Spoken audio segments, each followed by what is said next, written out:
गर्मियों में या किसी भी मौसम में जब पेट की गर्मी, एसिडिटी की समस्या होती है, तब अपान वायु बिगड़कर ऊपर की ओर जाने लगती है और खट्टी डकारें आना शुरू हो जाती हैं और साथ ही व्यक्ति को भूख न लगना, घबराहट और बेचैनी जैसी समस्याएं परेशान करने लगती हैं। इन सभी समस्याओं के लिए मैं आपको आयुर्वेदिक औषधि और घरेलू उपाय दोनों बताने वाली हूँ। तो कंप्लीट और सही जानकारी के लिए ज़रूरी है कि वीडियो को आप पूरा देखें और अगर चैनल पर नए हैं तो चैनल को सब्सक्राइब करके ऑल नोटिफिकेशन का बटन ज़रूर से ऑन कर लें। घरेलू उपाय के लिए सबसे पहले हम जिन चीज़ों का इस्तेमाल करने वाले हैं उनमें सबसे पहले है जीरा, जो कि हर रसोई में होता ही है, क्योंकि भारत में जितनी भी सब्जियां बनाई जाती हैं बिना जीरे के नहीं बनती। दोस्तों, आयुर्वेद की पुस्तकों में सभी आयुर्वेदाचार्यों ने यह स्पष्ट किया है कि हम रसोई में जिन भी मसालों का प्रयोग करते हैं वह सभी औषधि हैं और जब हम सही तरीके से इनका प्रयोग करते हैं तो हम पेट की सभी समस्याओं से छुटकारा पा सकते हैं। और जीरा पेट की समस्याओं को दूर करने में रामबाण है। और दूसरी चीज़ है सौंफ। यह हमारे डाइजेशन को अच्छा करती है और पित्त की समस्या को खत्म करती है। दोस्तों, आयुर्वेद के अनुसार वात, पित्त और कफ ये 3 त्रिदोष हमारे शरीर में मौजूद होते हैं, जिनके असंतुलन से तरह तरह के रोग पैदा हो जाते हैं। पित्त के असंतुलन से विभिन्न प्रकार के रोग होते हैं, जिनमें से एक है एसिडिटी। एसिडिटी होने का मुख्य कारण होता है हमारे शरीर में भोजन का ठीक से पाचन ना होना। सौंफ में 100 ग्राम की मात्रा में 3 ग्राम के करीब फाइबर होता है। इसमें अच्छी मात्रा में फाइबर होने के कारण यह हमारे कब्ज को ठीक करता है। चलिए देख लेते हैं इसे हमें तैयार कैसे करना है। सबसे पहले हम गैस ऑन करके एक बर्तन रख देंगे, फिर हम इसमें 1 गिलास पानी लेंगे।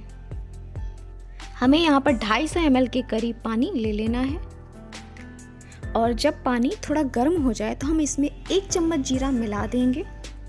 दोस्तों, यह जो नुस्खा हम तैयार कर रहे हैं यह एक व्यक्ति के लिए पूरे 1 दिन का डोज है। इस सभी प्रक्रिया में हमें गैस का फ्लेम स्लो ही रखना है। जब इस तरह से धीमी आंच में हम कोई भी नुस्खा या कोई भी काढ़ा तैयार करते हैं तो इससे होता यह है कि जो चीज़ें हमने पानी में मिलाई होती हैं वो धीरे धीरे उसमें डाइल्यूट होती हैं और अधिक मात्रा में उनके पोषक तत्व हमारे शरीर को मिलते हैं। यहाँ पर हम जीरा और सौंफ के अलावा और 2 चीज़ों का प्रयोग करने वाले हैं, तो वो हम आगे बताएंगे। जैसे ही जीरा अपना जूस पानी में छोड़ना शुरू कर देगा, हम इसमें 1 चम्मच सौंफ मिला देंगे। दोस्तों, यहाँ पर सबसे ज़रूरी बात यह आती है कि हमें चीज़ों का प्रयोग मौसम के अनुसार करना होता है। जैसे अगर आप तेज गर्मी में इस नुस्खे को तैयार कर रहे हैं तो यहाँ पर हमें सौंफ की मात्रा को बढ़ा देना है, मतलब 1 की जगह 2 चम्मच कर देना है, पर जीरे की मात्रा उतनी ही रहेगी। अब हमें इन्हें 5 से 7 मिनट तक धीमी आंच में लगातार पकने देना है। यह नुस्खा तैयार करते समय आप इसमें एक प्लेट ढाँक दें, इससे और भी जल्दी तैयार होगा।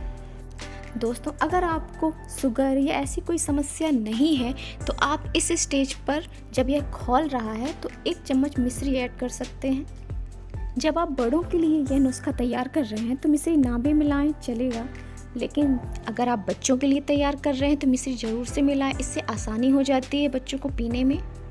ज़रूरी बात ध्यान देने के लिए यह है कि अगर आप यह नुस्खा बच्चों के लिए तैयार कर रहे हैं तो जो हमने जीरा और सौंफ लिया है उनकी मात्रा को हाफ कर देना है और मिश्री ज़रूर मिला देना ताकि वह आसानी से पी सके। मैंने आपको पहले ही बताया है कि 1 गिलास पानी में जो यह नुस्खा हम तैयार कर रहे हैं यह एक व्यक्ति के लिए दिन भर का डोज है, मतलब दिन में 2 से 3 बार उसे थोड़ी थोड़ी मात्रा में यह लेना है।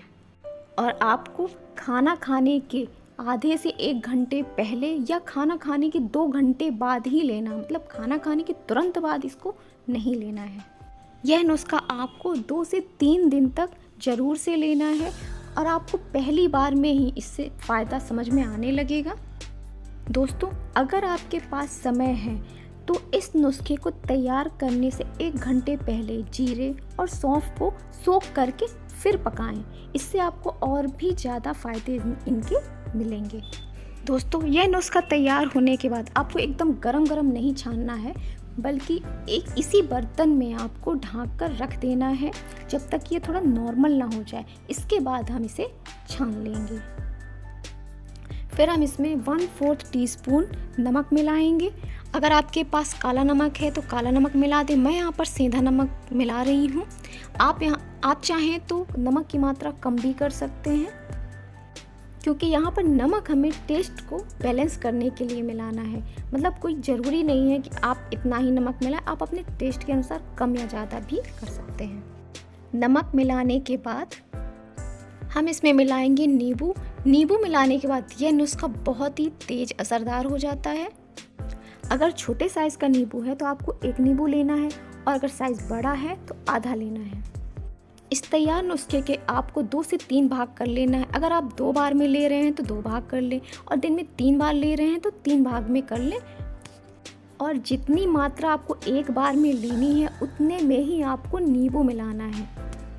मतलब नींबू मिलाकर आपको इसे रखना नहीं है, तुरंत पी लेना है। पर जिन्हें नींबू लेने से प्रॉब्लम होती है वह बिना नींबू के भी इसे ले सकते हैं, और नमक की मात्रा यहाँ पर वो 1 से 2 चुटकी ही रखें। और लीजिए, पेट के लिए बहुत ही ज़बरदस्त नुस्खा तैयार हो गया है। यह तो हो गया घरेलू उपाय। अब मैं आपको आयुर्वेदिक उपचार बताने वाली हूँ।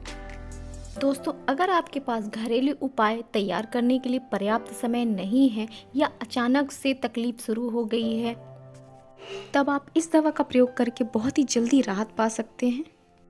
इस दवा का नाम है शंख भस्म, जो कि किसी भी आयुर्वेदिक दुकान में आपको आराम से मिल जाएगी। दोस्तों, शंख भस्म लेने से पेट की बहुत सी समस्याएं खत्म हो जाती हैं, जैसे कि भूख न लगना, खाने में अरुचि होना, पेट दर्द होना और गैस बनना। हमारे शरीर में जब भी एसिडिटी की समस्या होती है तो 98% केसों में पित्त के साथ वायु भी बिगड़ जाती है। बिगड़ी हुई यानी कि दूषित वायु जब ऊपर की ओर जाती है तो हमें सिर दर्द की समस्या हो जाती है। तब आप बताए हुए तरीके से इस दवा का प्रयोग करके पेट की सभी समस्याओं के साथ सिर दर्द की समस्या से भी छुटकारा पा सकते हैं। अब सवाल आता है कि हमें इसे कब और कितना लेना है। आज के समय में यह पेट दर्द की और एसिडिटी की समस्या किसी भी उम्र, मतलब बच्चों से लेकर बड़ों तक में देखने को मिल रही है। दोस्तों, दवा की हमें बहुत ही सीमित मात्रा लेनी होती है। अगर आप 16 साल से कम उम्र के बच्चों को दे रहे हैं तो इसको 1/4 टीस्पून, मतलब 1/4 चम्मच से भी कम देना है। 16 से 20 साल की उम्र के बच्चों को आप 1/4 टीस्पून दे सकते हैं, और बड़ों के लिए आप ज़्यादा से ज़्यादा 1/2 टीस्पून का प्रयोग कर सकते हैं। इससे ज़्यादा आपको बिल्कुल भी नहीं करना है। इसका टेस्ट खराब नहीं होता। इसे फाँक कर और ऊपर से आपको जितनी प्यास हो नॉर्मल पानी पी लें। जिन लोगों को पानी के साथ लेने में दिक्कत होती है वह शहद के साथ भी इस दवा का प्रयोग कर सकते हैं। और हमने जो नुस्खा तैयार किया था, इसमें जो चीज़ें बची हैं ये ख़राब नहीं है, इसे फेंके नहीं। इसमें एक बार और 1 गिलास पानी मिला दें और किसी ठंडी जगह पर ढक कर रख दें, और इसको एक बार और पकाकर आप प्रयोग कर सकते हैं। दोस्तों, आपको एक बार में या तो घरेलू नुस्खा या आयुर्वेदिक दवा किसी एक का ही प्रयोग करना है, एक साथ दोनों चीज़ों का प्रयोग नहीं करना है। दोस्तों, आपको यह नुस्खा और यह जानकारी उपयोगी लगती है तो ज़्यादा से ज़्यादा लोगों तक इस वीडियो को शेयर करके उन्हें अच्छे स्वास्थ्य का उपहार जरूर दें। वीडियो में अपना कीमती समय देने के लिए आपका बहुत बहुत धन्यवाद। तो मिलते हैं नेक्स्ट वीडियो में एक नई जानकारी के साथ। तब तक अपना ख्याल रखें और स्वस्थ रहें।